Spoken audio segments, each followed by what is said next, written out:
ഞാൻ അടുത്ത സമയത്ത് അറിഞ്ഞൊരു സംഭവമാണ്.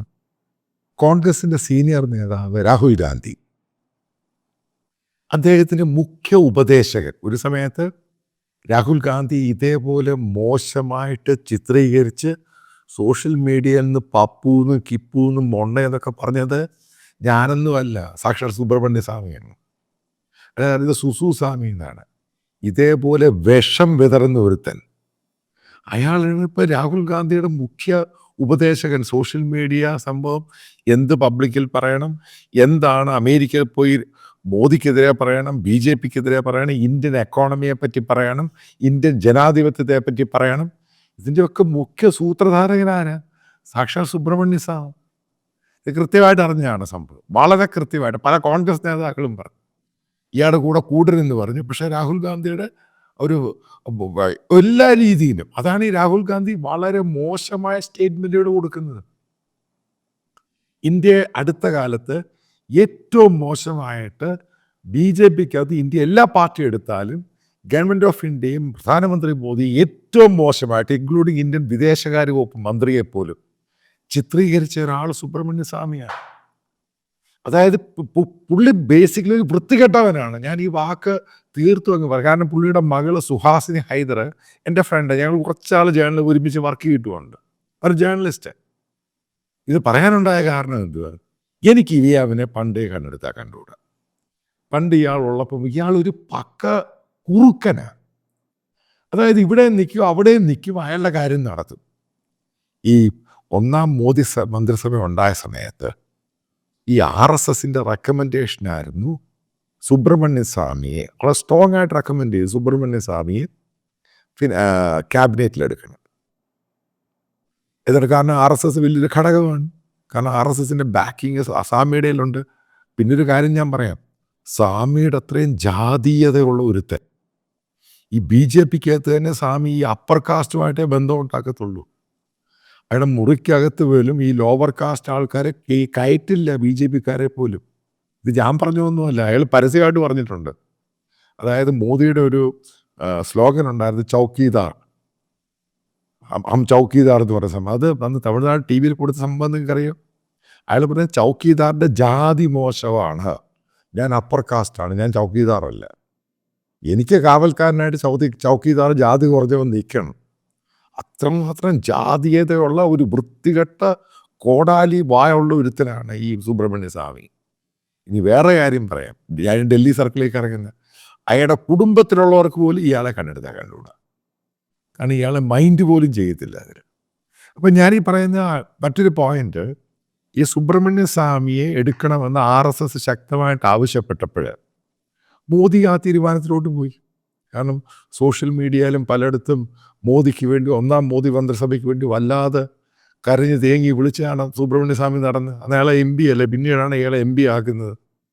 അപ്പം ആ സമയത്ത് മോദിയും താല്പര്യം കാണിച്ചാൽ സുബ്രഹ്മണ്യ സ്വാമിയെ മിനിസ്ട്രിയിൽ എടുക്കാം. പക്ഷേ അരുൺ ജെയ്റ്റ്ലി എന്ന് പറഞ്ഞ മനുഷ്യൻ, അയാളൊരു ജെനുവിനായിട്ടുള്ള ക്യാരക്ടർ.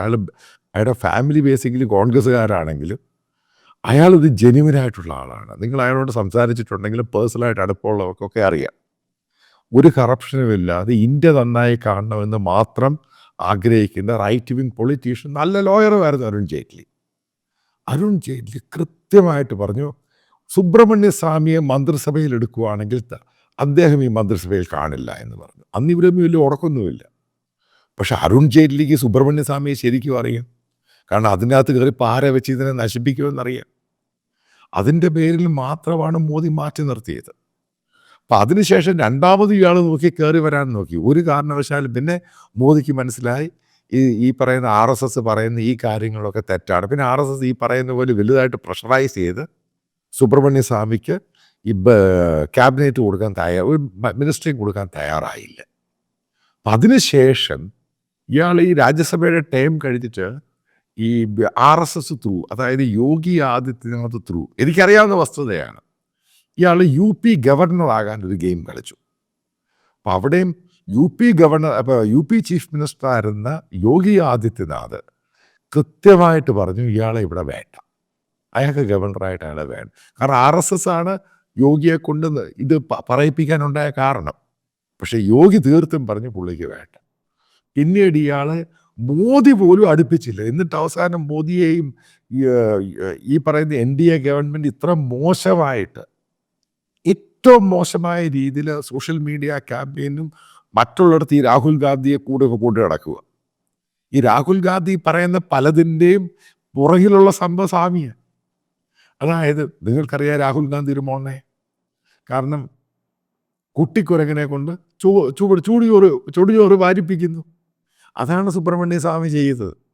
അതായത് നിങ്ങൾ ആലോചിക്കുക, ഇന്ത്യൻ എക്സ്റ്റേണൽ അഫയേഴ്സ് മിനിസ്റ്ററെ വെയിറ്റ് ഒരു കാരണവശാലും പ്രതിപക്ഷ ആൾക്കാർ പോലും പറയത്തില്ല എത്രമാണ് ഇന്ത്യൻ പ്രധാനമന്ത്രിയെ പറ്റി മോശമായിട്ട് ഈ പല ആൾക്കാരെയും കൊണ്ട്. അതായത് കോൺഗ്രസിൻ്റെ സൈബർ വിങ്ങൊക്കെ സ്വാമി പറയുന്ന കേൾക്കുന്നത്, സ്വാമിയുടെ ട്വീറ്റെടുത്ത് വലിയ സംഭവങ്ങളാക്കുകയാണ്.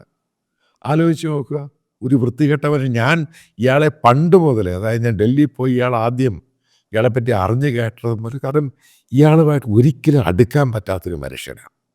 പക്ഷേ ഇയാൾക്ക് ഒത്തിരി ഫാനുകളുണ്ട് കേരളത്തിൽ. ഇടയ്ക്കിടയ്ക്ക് ഇയാൾ രാഹുൽ ഗാന്ധിയെ പറ്റി മോശമായിട്ട് എഴുതുന്ന കാര്യം നിങ്ങൾക്കറിയാം. സംഘി മൊണ്ണകളെ, ഇയാളെ പൊങ്ങി അടക്കുന്നവർ, എന്താ കാര്യം അറിയും. അതൊരു ഷാഡോ ക്രിയേറ്റ് ഇയാൾ രാഹുൽ ഗാന്ധിക്ക് എതിരാണ്. പക്ഷേ ഇയാൾ പല പത്രക്കാരോടും പറഞ്ഞു രാഹുൽ ഗാന്ധിയെ ഇന്ത്യൻ പ്രധാനമന്ത്രി ആക്കിയ ശേഷം മാത്രമേ അയാൾ മരിക്കുകയുള്ളൂ. പിന്നീട് പല പത്രക്കാരോട് ഇയാൾ അടുത്ത കോൺഫിഡൻ്റ് ആയിട്ടുള്ളൊരു പറഞ്ഞ സംഭവം നിങ്ങൾക്കറിയും. അതായത് 1-1.5 വർഷം കഴിഞ്ഞാൽ മോദി ഇയാളെ താഴെ ഇറക്കും. ഇയാളുടെ കൂടെ ഇഷ്ടം പോലെ BJP MPമാർ തയ്യാറാണ്, RSS കൂടെ ഉണ്ട് മോദിയെ താഴെ ഇറക്കാൻ. അതിൻ്റെ ക്യാമ്പയിൻ ഒരു സൈഡിൽ കൂടെ നടക്കുക. അപ്പോൾ ആ സമയത്താണ് പല ബൈ ഇലക്ഷൻ മഹാരാഷ്ട്രയിലൊക്കെ ഇവിടെ BJP ജയിക്കുന്നത്. അതോടുകൂടി എൻ്റെ താപ്പോട്ടാക്കി മനസ്സിലാക്കുക. അവിടെയുള്ള മറ്റുള്ള പൊളിറ്റിക്കൽ പാർട്ടികളൊക്കെ പിടിച്ചിട്ട് അവർ അസംബിൾ ചെയ്തിട്ട് മോദിയെ താഴെ ഇറക്കാൻ ഏറ്റവും കൂടുതൽ പരിശ്രമിക്കുന്നത് കോൺഗ്രസ് പാർട്ടി അല്ല. അതായത് ഒപ്പോസിഷനെ ഒരുമിച്ച് നിർത്താൻ വേണ്ടി ഏറ്റവും കൂടുതൽ ആൾക്കാരെ, ഇയാൾക്ക് വളരെ സീനിയറാണ്, എല്ലാ ലീഡേഴ്സിനെയും അറിയാം. ഇവരെയൊക്കെ വിളിക്കുന്നതാണ് സുബ്രഹ്മണ്യ സ്വാമി അതിൻ്റെ ജോലി കൊടുത്തിരിക്കുന്നത്. ഇപ്പോൾ സുബ്രഹ്മണ്യ സ്വാമി ടേം കഴിഞ്ഞപ്പോൾ അയാൾക്ക് പ്രശ്നമുണ്ടായത് എന്താ, ഗവൺമെൻറ് അർബൻ ഡെവലപ്മെൻറ്റ് മിനിസ്ട്രി പറഞ്ഞ വീടൊക്കെ മാറാണ്ടാകും. കാരണം ഇയാൾക്ക് SL+ കാറ്റഗറി സെക്യൂരിറ്റി കൊടുത്തിട്ടുണ്ട്. ഇതേപോലെ തോന്നിവാസം ഈ പശുവിൻ്റെ ഇഷ്യൂയൊക്കെ ഇത്രമാത്രം വലിച്ചു നീട്ടി കോളവാക്കിയത്, ഇന്ത്യയുടെ ഇമേജ് ഡാമേജ് ചെയ്തത് സോഷ്യൽ മീഡിയയിൽ കൂടെയും പബ്ലിക് പ്രസംഗത്തിൽ കൂടെയൊക്കെ ഏറ്റവും കൂടുതൽ ഇൻ്റർനാഷണൽ ഇന്ത്യയുടെ ഡാമേജ്. അന്നേ ഞാൻ പറഞ്ഞിട്ടുണ്ട് ഈ സുബ്രഹ്മണ്യ സ്വാമി എന്നൊരു വൃത്തികെട്ട മനുഷ്യന്. ഇയാൾക്ക് ഏറ്റവും കൂടുതൽ ഫാനുകളുള്ള കേരളത്തിലാണ്. പല ഫാനുകളുണ്ട് സ്വാമിക്ക്. ഇയാളെ തമിഴ്നാട്ടിൽ അടുപ്പിക്കത്തില്ല, ഇയാളുടെ സ്വന്തം സ്ഥലമാണ്. ഡൽഹിയിൽ ഒരു രാഷ്ട്രീയക്കാരൻ ഇയാളെ കണ്ടെടുത്താൽ കണ്ടുകൂടാ. ഒരാൾക്ക് പോലും വിശ്വാസമില്ല. ഇന്നിവിടെ നിൽക്കുന്ന ആളെ മാറിപ്പോൾ അയാളുടെ കുടുംബത്തിലുള്ളവർക്ക് വിശ്വാസമില്ല. പക്ഷെ ഇന്ന് അയാളുടെ ഏറ്റവും വലിയ വിശ്വസ്തനായിട്ട് കോൺഗ്രസ് പാർട്ടിയുടെ നേതാവ് രാഹുൽ ഗാന്ധിയുടെ ട്വീറ്റുകളെ പ്രസംഗങ്ങളൊക്കെ എഴുതുന്ന പുള്ളിയാണ് ഇപ്പോഴേ. ആലോചിച്ച് നോക്കുക സ്വാമിയുടെ ഗെയിം എന്താണെന്ന്.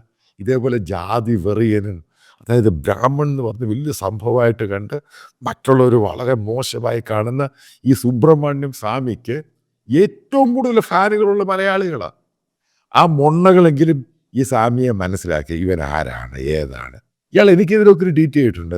സുബ്രഹ്മണ്യ സ്വാമി ഒരു മലയാളിയായിരുന്ന ഒരു പത്രപ്രവർത്തകനുണ്ട് ഈ 2G ആയിട്ടൊക്കെ ബന്ധപ്പെട്ട്, അയാളുമായിട്ട് ചേർന്ന് എനിക്കെതിരെ ട്വീറ്റ് ചെയ്തിട്ടുണ്ട്. കാരണം അത്ര വൃത്തികെട്ടവനാണ് ഇയാൾ.